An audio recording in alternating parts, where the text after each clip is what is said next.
Hi everyone! Samahan niyo ako ngayon sa Kokobunji kung saan nandito yung sikat na Fugu restaurant. Alam niyo ba yung fugu or ang puffer fish ay poisonous na isda?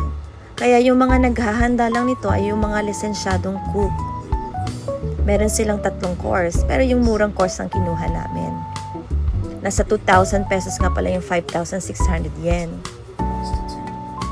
At ito yung una naming nakuha. Ang sarap niyan guys, gusto ko pang umulit eh. At saka inom tayo. Samahan na din ng sashimi guys, syempre.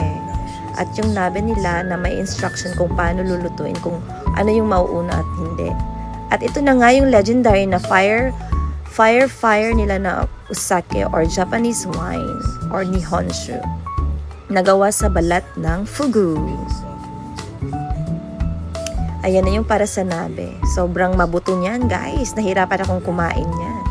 Siyempre, kailangan pakuluan. Kaso lang, hindi ko siya bet kasi nga yung masyado siyang matinik.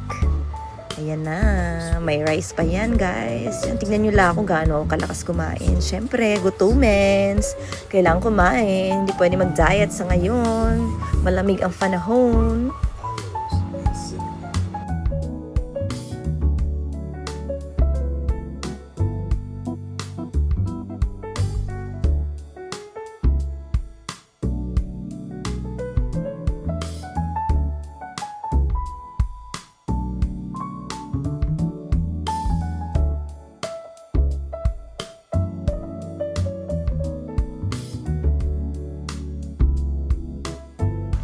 Ayan na nga guys, sinubukan ko na yung Japanese rice wine nila na gawa sa balat ng fugu. Mainit siya kaya hindi ko siya masyadong nahigo.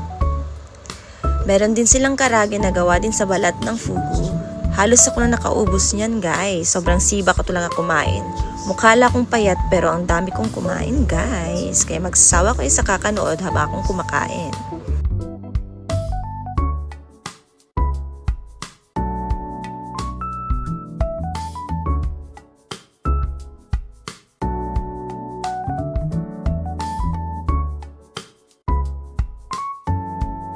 Matanong ko pala kayo guys, ano yung gustong-gusto nyong kainin or favorite food nyo?